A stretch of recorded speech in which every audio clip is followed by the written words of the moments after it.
అనగనగా ఒక నది గట్టున ఒక ఊరు ఉండేది. ఊళ్ళో జనాలంతా ప్రశాంతంగా, కలిసికట్టుగా ఉండేవారు. ఆ ఊళ్ళో ఒక గుడి ఉండేది. రోజు గ్రామ ప్రజలు ఆ ఊళ్ళో పూజలు చేసేవారు. గుడిలో పూజారిని ఆదరించేవారు. అలాంటి పండంటి ఊళ్ళో ఒక సంవత్సరం ఉధృతంగా వర్షాలు పడి, నది పొంగి, వరదలు వచ్చాయి. ఊరంతా నీళ్లు నిండిపోవడం మొదలయ్యింది. ఊళ్ళో ఉన్న వారంతా వరద నుంచి తప్పించుకోవటానికి తమ ఇళ్లను వదిలేసి పై ప్రాంతాలకు బయలుదేరారు. అందులో ఒక పెద్ద మనిషి గుడి వైపు పరిగెత్తి అందులోని పూజారి గారిని కూడా వారితో వచ్చేయమని ప్రాధేయపడ్డాడు. వరద నీళ్లు ఊళ్ళోకి వచ్చేశాయి. ఇంటి గడపల దాకా నీళ్లున్నాయి. పరిస్థితి ప్రమాదకరంగా ఉంది.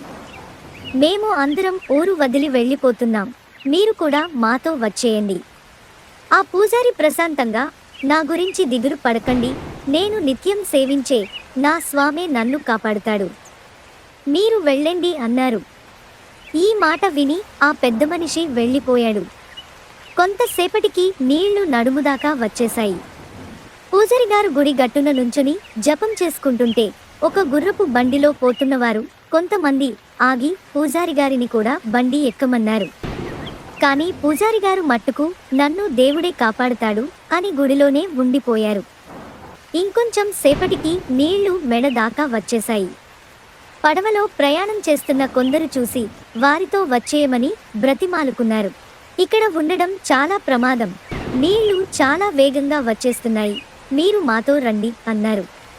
కాని వారితో కూడా పూజారిగారు, మీరు వెళ్ళండి, నన్ను దేవుడే కాపాడుతాడు అన్నారు. చలితో వణుకుతూ ఆ పూజారి ముక్కు దాకా నీళ్లు వచ్చేసరికి ఇంకా కంగారు పడ్డాడు. అతి త్వరలో గుడి మొత్తం నీళ్లు నిండిపోయాయి. పూజారిగారు దేవుడి ధ్యానం చేసుకుంటూనే గుడి గోపురం ఎక్కి కూర్చున్నారు. కొంతసేపటికి దిగులు మొదలయ్యింది. ఎప్పటికీ వాన ఆగటం లేదు. చలిగా ఉంది. నీళ్ల ప్రవాహం ఎక్కడా ఆగేలా కనిపించటం లేదు. దేవుడా, నేను నీకు ఏమి తక్కువ చేశాను? రోజూ శ్రద్ధగా పూజలు చేశాను. నిన్నే నమ్ముకున్నాను.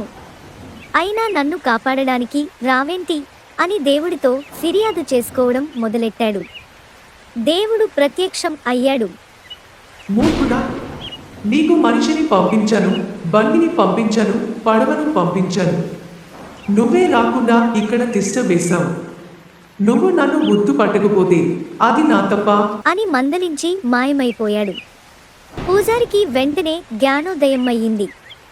చేసిన పొరపాటు గ్రహించి క్షమాపణ కోరాడు.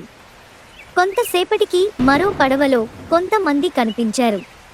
పూజారి గారు, ఇంకా ఇక్కడే ఉన్నారని తెలిసింది, మాతో రండి, ఇక్కడ ఉండడం మంచిది కాదు అన్నారు. పూజారి గారు మరో మాట మాట్లాడకుండా పడవ ఎక్కి ప్రాణాలను కాపాడుకున్నారు.